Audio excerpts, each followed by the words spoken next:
दोस्तों, बहुत से लोग ऐसे सोचते हैं कि वीर्य बहाने से कुछ हमारे शरीर के लिए नुकसान नहीं होता है। उन भाइयों को बताना चाहता हूँ, तुम सबसे बड़े पागल हो। केवल तुम मात्र 1 महीने अपनी वीर्य को बहाकर देख लो, तुम एक जिंदा लाश बनकर रह जाओगे। जो लोग यह ज्ञान देते हैं कि वीर्य बहाने से कोई नुकसान नहीं होता है, वह 1 नंबर का पागल है। दोस्तों, आज के इस वीडियो में हम आपको बताने वाले हैं कि हस्तमैथुन करने वाले इंसान को क्या क्या नुकसान होता है। अगर आप भी हस्तमैथुन करते हैं तो आपको यह जानना जरूरी है कि इसे करने से आपके लिए कितना नुकसानदायक हो सकता है। तो वीडियो बहुत ही ज्यादा इम्पोर्टेंट है, इस वीडियो को बिना स्किप किए लास्ट तक जरूर देखना। इसे देखने के बाद आपकी जिंदगी बदलने वाली है। हस्तमैथुन एक शारीरिक प्रक्रिया है जिसे लेकर समाज में कई प्रकार की धारणाएं और मिथक जुड़े हुए हैं। आधुनिक चिकित्सा विज्ञान के अनुसार हस्तमैथुन सामान्यतः एक सुरक्षित और स्वाभाविक गतिविधि है, लेकिन इसके अत्यधिक और असंतुलित अभ्यास से शारीरिक और मानसिक स्वास्थ्य पर नकारात्मक प्रभाव पड़ सकते हैं। इस वीडियो में हम हस्तमैथुन के विभिन्न पहलुओं पर विस्तार से चर्चा करेंगे, जिसमें इसके शारीरिक, मानसिक और सामाजिक प्रभाव शामिल होंगे। हस्तमैथुन एक स्वयं सुखदायक प्रक्रिया है जिसमें व्यक्ति अपने यौन अंगों को उत्तेजित करता है ताकि उसे यौन सुख मिल सके। यह गतिविधि हर उम्र, लिंग और यौन अभिविन्यास के लोगों में आम है। हस्तमैथुन एक निजी और सामान्य यौन गतिविधि है जिसे अक्सर गोपनीयता में किया जाता है। हस्तमैथुन से शरीर में अस्थायी कमजोरी महसूस हो सकती है, खासकर अगर इसे अत्यधिक बार बार किया जाए। इसके पीछे कारण यह है कि हस्तमैथुन के दौरान शरीर से ऊर्जा का उपयोग होता है और बाद में थकावट महसूस हो सकती है। हालांकि यह कमजोरी आमतौर पर अस्थायी होती है और नियमित खानपान और आराम से शरीर पुनः ऊर्जा प्राप्त कर लेता है। अत्यधिक हस्तमैथुन से शुक्राणुओं की संख्या में कमी आ सकती है। हालांकि सामान्य हस्तमैथुन से शुक्राणुओं की संख्या में कोई स्थायी कमी नहीं होती। फिर भी अगर किसी व्यक्ति की यौन क्रिया इतनी अधिक हो कि वह शारीरिक रूप से प्रभावित हो, तो यह संभावित रूप से प्रजनन क्षमता पर असर डाल सकता है। कुछ लोगों का मानना है कि हस्तमैथुन पाचन तंत्र को प्रभावित कर सकता है। इसका वैज्ञानिक प्रमाण स्पष्ट नहीं है, लेकिन यह संभव है कि अत्यधिक हस्तमैथुन से शरीर में प्रोटीन और अन्य महत्वपूर्ण पोषक तत्वों की कमी हो सकती है, जो पाचन तंत्र की कार्यक्षमता पर असर डाल सकती है। हस्तमैथुन के बाद कुछ लोगों में आत्मग्लानि, शर्मिंदगी और खुद से नफरत जैसी नकारात्मक भावनाएं हो सकती हैं। यह सामाजिक धारणाओं और व्यक्तिगत मान्यताओं के कारण हो सकता है।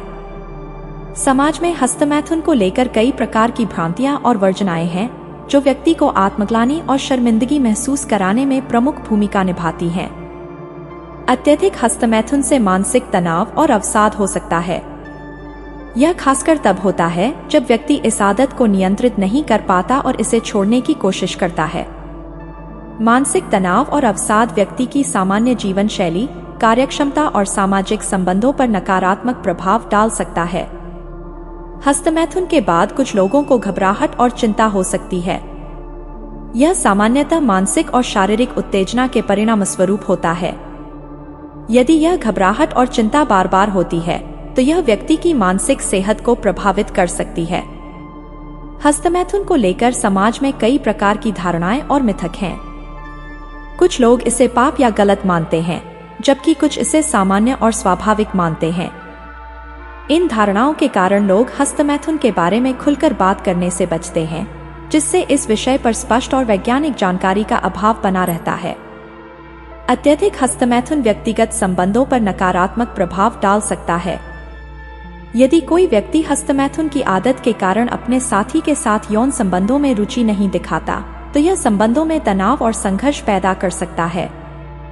यह विशेष रूप से तब समस्या बनती है जब एक साथी इसे अस्वीकार्य मानता है।